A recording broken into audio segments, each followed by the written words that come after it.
Как я продал Землю.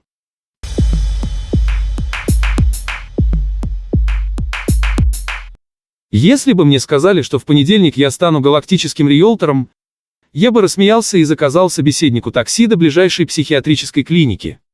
Но когда в твой офис заходит трехметровое существо с фиолетовой чешуей и тремя глазами, предлагая должность менеджера по продажам планетарной недвижимости, как-то сразу понимаешь, день не задался. «Мистер Джеймс Паркер», — прошелестело существо, элегантно складывая свои 4 руки на груди. «Меня зовут Скаще. Впрочем, можете звать меня Боб, так будет проще для вашего речевого аппарата». Я механически кивнул, пытаясь незаметно ущипнуть себя за руку. Мой маленький риэлторский офис в центре Чикаго видел всякое, но чтобы такое. «Наша корпорация Galactic Homes искала агента на Земле», — продолжал Боб, присаживаясь на мой любимый кожаный диван, который протестующе скрипнул под его весом. «Мы проанализировали всех риэлторов планеты, и ваши показатели самые впечатляющие. 200 сделок за прошлый год, ни одной рекламации, идеальная репутация». Простите, прервал я его, но вы хотите сказать, что существует межгалактический рынок недвижимости? Боб издал звук, похожий на смесь смеха и кота. «Конечно. Вы думаете, все эти миллиарды планет просто болтаются в космосе без дела? Это же потенциальные активы. Кстати, о потенциале». Он достал из кармана своего безупречного костюма голографический планшет. «Как вы смотрите на то, чтобы стать нашим эксклюзивным представителем в Солнечной системе?» Я посмотрел на свой недопитый кофе. Может, бариста что-то подмешал? Или это последствия вчерашней вечеринки у Стива? И что конкретно нужно будет делать? Услышал я свой голос. «О, ничего сложного», — Боб взмахнул верхней парой рук. «Просто то, что вы делаете сейчас, только в космическом масштабе. Показывать объекты, проводить презентации, оформлять сделки. У нас есть технология мгновенного перемещения, так что добираться до просмотров не проблема». «А комиссионные?» — спросил я, проклиная себя за то, что веду этот абсурдный разговор. «Стандартные. 1% от стоимости объекта», — Боб сделал паузу. «Учитывая, что средняя планета стоит около квадриллиона галактических кредитов».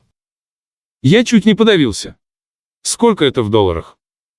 «Примерно годовой бюджет вашей планеты», — небрежно бросил Боб. «Умноженный на 1000». В этот момент я понял, что либо окончательно сошел с ума, либо стану самым богатым человеком в истории Земли. Или и то, и другое одновременно. «Когда приступать?» — спросил я, пытаясь придать голосу деловой тон. «Прямо сейчас», — обрадовался Боб. «У нас назначен просмотр Венеры через час. Богатая семья с Бетельгейзе ищет летнюю резиденцию. Им нравится жаркий климат». «Но Венера же», — начал я. «Не беспокойтесь о мелочах», — перебил Боб. «Терраформирование входит в базовый пакет услуг. Вот ваш корпоративный бейдж, телепортер и универсальный переводчик. Кстати, форма одежды у нас строгая, костюм обязателен даже при температуре поверхности в 460 градусов по Цельсию».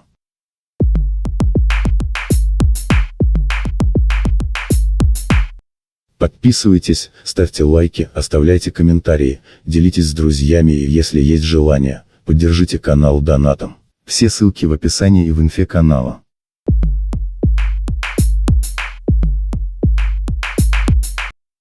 Он протянул мне какое-то устройство, похожее на наручные часы. «Это ваш персональный навигатор по Млечному Пути. Советую начать с изучения раздела ТОП-100 самых продаваемых планет. И да, не забудьте заполнить форму W9G. Это налоговая декларация для внеземных доходов». Я посмотрел в окно на привычный городской пейзаж Чикаго. Где-то там, за облаками, меня ждала новая карьера. Интересно, какой процент риэлторов может похвастаться тем, что продал целую планету? По крайней мере, подумал я, теперь у меня будет отличная история для вечеринок. Если, конечно, меня не упекут в психушку раньше.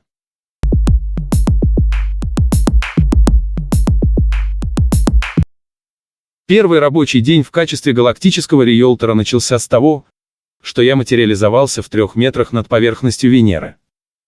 «Простите за небольшой сбой координат», — раздался в наушнике голос Боба. «Навигационная система иногда шалит из-за магнитных бурь. Кстати, как вам костюм?» Я посмотрел на себя. Мой привычный деловой костюм превратился в нечто, напоминающее помесь скафандра с смокингом от Армани. Внутри было прохладно и комфортно, несмотря на адскую температуру снаружи. Неплохо, признал я. Только галстук немного давит. А это не галстук, это система жизнеобеспечения, хмыкнул Боб. Постарайтесь ее не снимать. Клиенты прибудут через 5 минут, советую подготовить презентацию. Я активировал голографический планшет и пробежался глазами по характеристикам объекта. Венера. Вторая планета Солнечной системы. Площадь поверхности 460,2 миллиона квадратных километров. Атмосфера, преимущественно углекислый газ. Идеально для представителей расы Бетельгейзе. Особенности: великолепные кислотные дожди, живописные вулканические пейзажи, круглогодичный парниковый эффект. Торг уместен. Мистер Паркер, раздался позади меня громоподобный голос. Надеюсь, мы не опоздали. Я обернулся и чуть не упал. Передо мной стояла семья потенциальных покупателей. Создание, похожее на помесь осьминога со слоном и крабом, только размером с трехэтажный дом. «Добро пожаловать на Венеру», — выпалил я заготовленную фразу. «Я Джеймс Паркер, ваш персональный консультант по планетарной недвижимости». «Очень приятно», — пророкотал глава семейства. «Я Грамплтхор III, это моя супруга Пш и наши детишки Пст и Хрмрер». Детишки размером с автобус приветливо помахали щупальцами. Итак, я включил режим профессионального риэлтора. Давайте начнем осмотр с главных преимуществ данного объекта. Как вы можете видеть, здесь потрясающий вид на горный массив Максвелла. После небольшого терраформирования это будет идеальное место для экстремального спорта. А соседи? Перебила меня госпожа Пш. Какая тут социальная инфраструктура?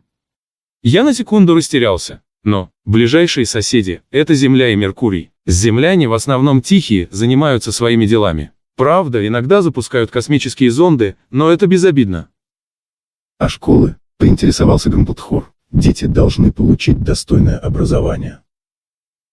Мы можем включить строительство образовательного комплекса в проект терраформирования, импровизировал я, с полным погружением в изучение местной геологии. Представляете, какой бесценный опыт получат ваши дети, изучая вулканическую активность прямо у себя во дворе.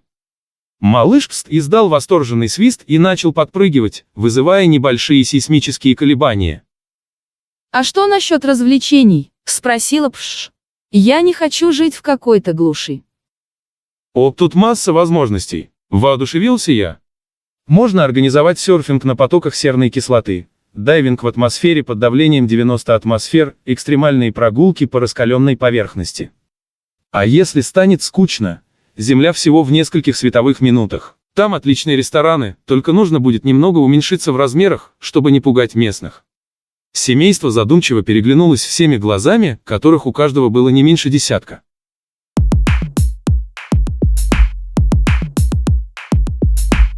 Мотивируйте авторов на написание новых рассказов.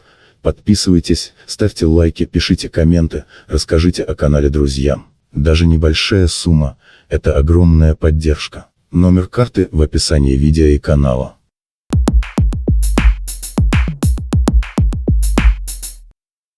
Знаете, наконец сказал Грамплтхор, нам нравится.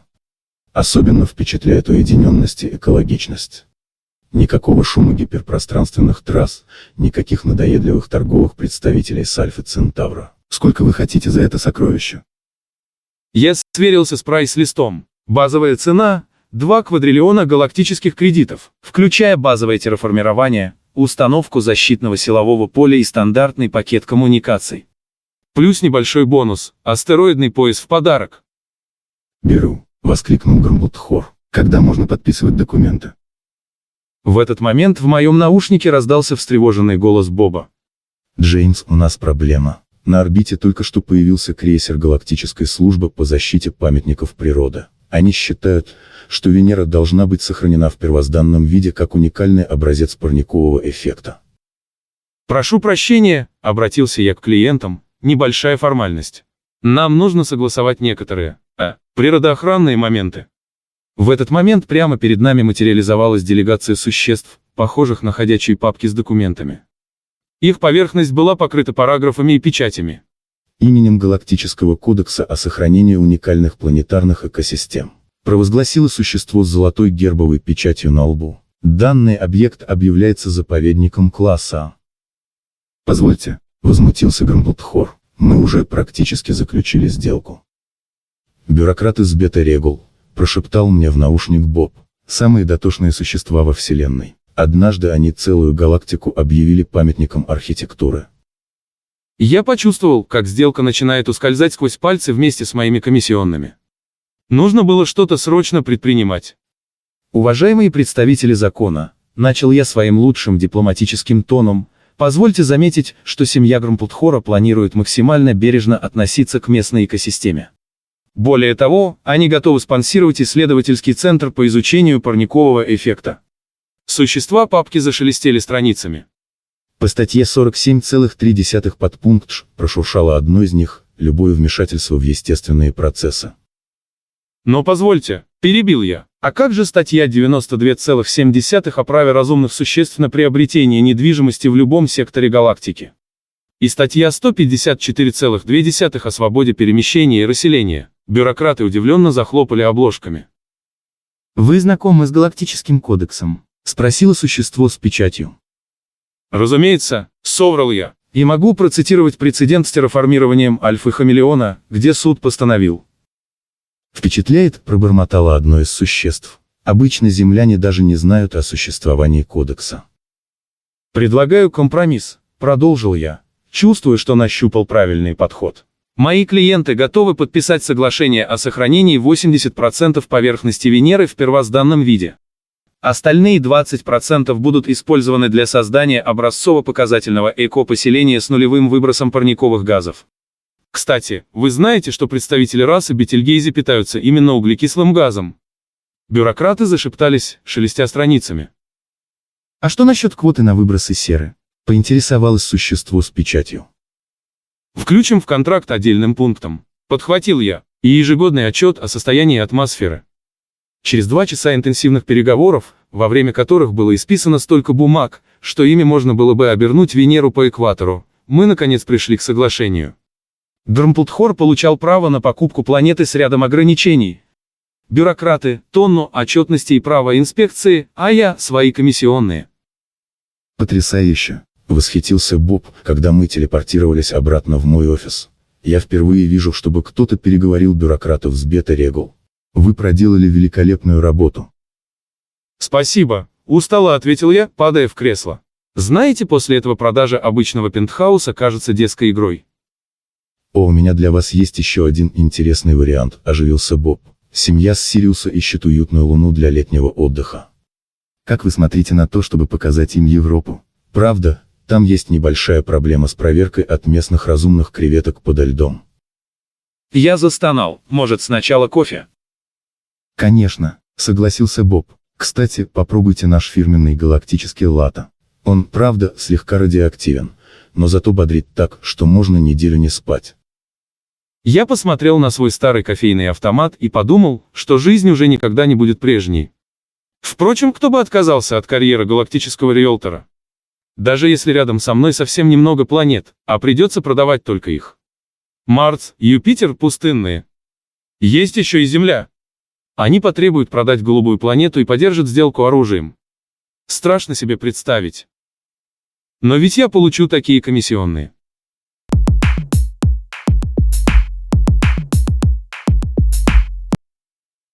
Спасибо за просмотр. Не забудьте подписаться, поставить лайк, оставить комментарий, рассказать друзьям и, если у вас есть возможность, поддержать канал материально.